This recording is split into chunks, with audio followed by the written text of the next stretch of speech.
Hey everyone, BeyondSec back with another video. I previously reviewed the first version of the Dawn Remap kit, so how does eXtremeRate's updated model compare?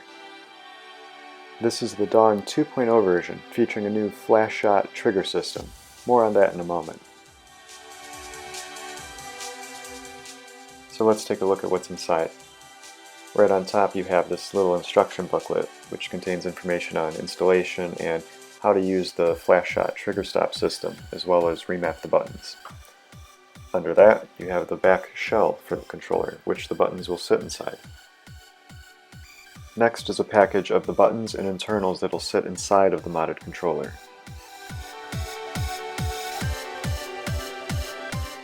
And then we have some screws, springs, and miscellaneous tools to complete the installation.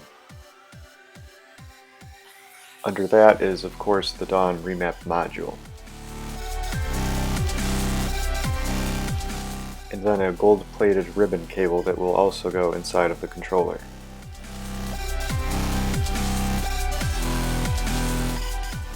eXtremeRate's warranty card is a nice touch.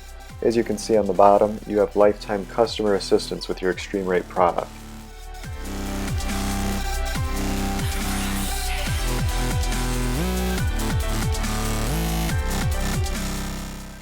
Let's take a closer look at what comes inside each package. As with every eXtremeRate product, you're provided with every tool you need to complete the installation. This is a spudger tool to open up your controller, and you're even provided with a screwdriver to take the screws out of the back shell.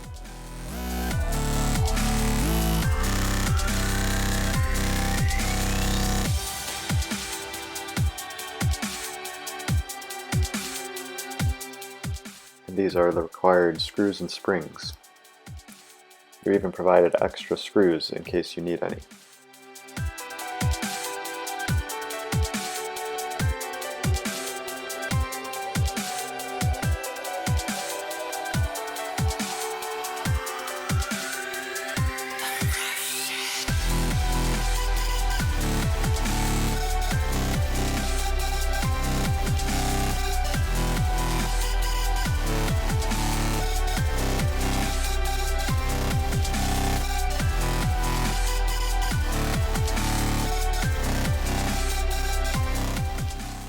Each piece is labeled with a letter and number for easy identification during the installation process.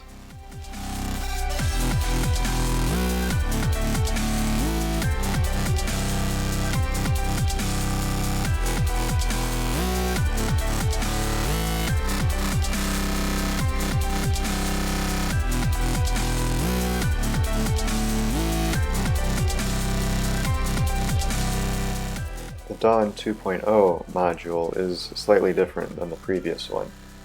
It still includes the foil touch sensor, but now it features only 2 buttons instead of 4, which personally I prefer. This is intended to make room for the switches which control the FlashShot trigger system.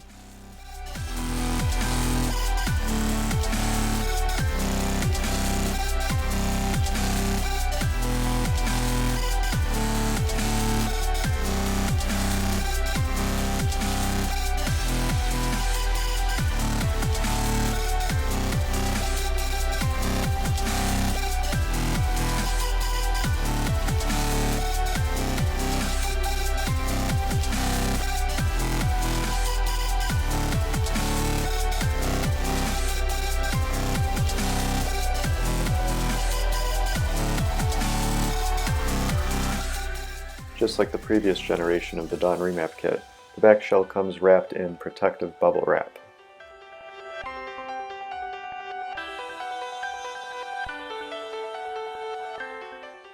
The shell is high quality and durable and feels very similar to a first-party PS4 controller. The model I went with is a textured red, and this isn't just hard plastic. The grips have a soft rubber touch feel to it, and the red splatters have a sort of texture. There's also a hole for the Dawn Remap kit's LED indicator.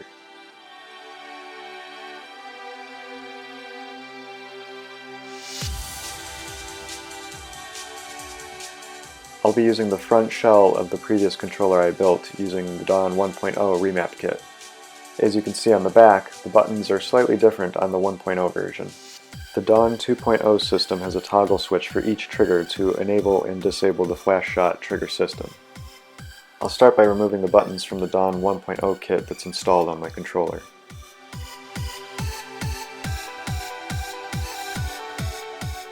This is the Amazon product page for the Dawn 2.0 Remap kit.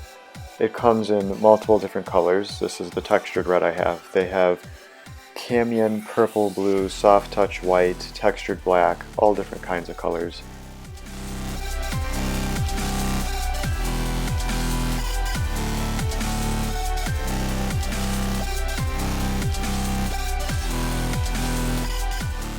And this product quickly rose up to the top. It's the #1 new release in PlayStation 4 faceplates, protectors, and skins. The previous version of the kit is also available for purchase. It's cheaper, but it doesn't feature the FlashShot trigger system, which I think is well worth a few extra bucks.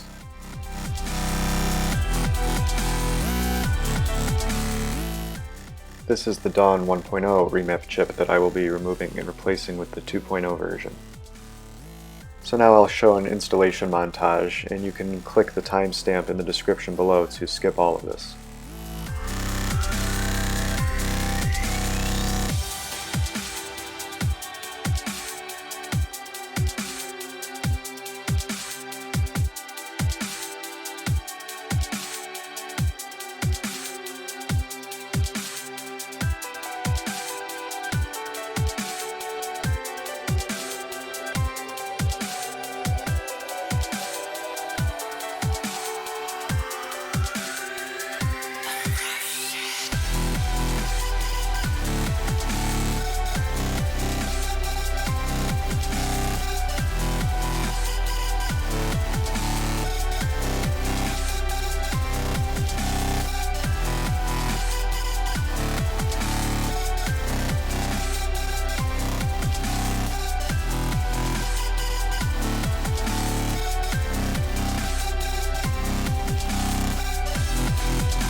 So the Dawn 2.0 Remap kit allows you to remap 15 buttons and the 2 additional buttons on the back of the controller where your middle fingers will be. Remapping some of these buttons requires soldering. I didn't have my soldering kit with me, so I opted not to do it this time, although I did do it for the previous Dawn 1.0 Remap kit review. These are the back shell buttons that are new in the Dawn 2.0 Remap kit.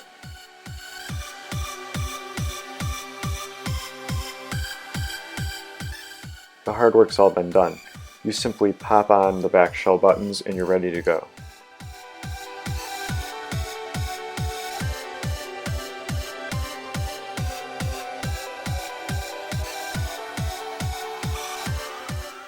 The buttons feel solid and tactile. FlashShot trigger system is able to be enabled and disabled via these switches on the back of the shell. The FlashShot trigger system limits the trigger pull distance, so you're able to quickly initiate both L2 and R2. This can be beneficial in nearly all single-player and multiplayer competitive shooters. Remapping is very simple. I'm going to use this footage from my Dawn 1.0 Remap kit review, since the remapping process is virtually the same. So if you have the previous kit, this upgraded module will be familiar in its functionality. Right here is the LED indicator from the eXtremeRate PCB. Simply hold your fingers over the touch sensor for a few seconds to enter remapping mode. Blue light. I'm going to remap K2 to the X button, which is jump in Doom, and K1 to R3, which is the melee button. Just hold one of the buttons on the back shell that you want to remap to, and the button on your controller that you want to assign.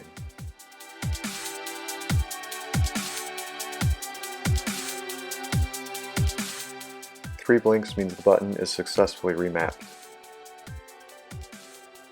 Hold your fingers over the touch sensor for another few seconds to exit remap mode. Note that the Dawn 2.0 features only 2 buttons on the back versus Dawn 1.0's 4 buttons. Personally, I find the Dawn 2.0's layout to be much more comfortable for my fingers. After several hours of extensive testing, the Dawn 2.0 FlashShot system had proven itself. Once again, eXtremeRate's products rival more expensive brands such as SCUF. I'll be streaming with the Dawn 2.0 kit so you all can continue to see it in action. From button remap systems to LED kits, eXtremeRate's technology is very impressive considering its affordable price point. It's also very easy for the average consumer to install. I look forward to seeing what they have in store for the PS5 and Xbox Series X controllers.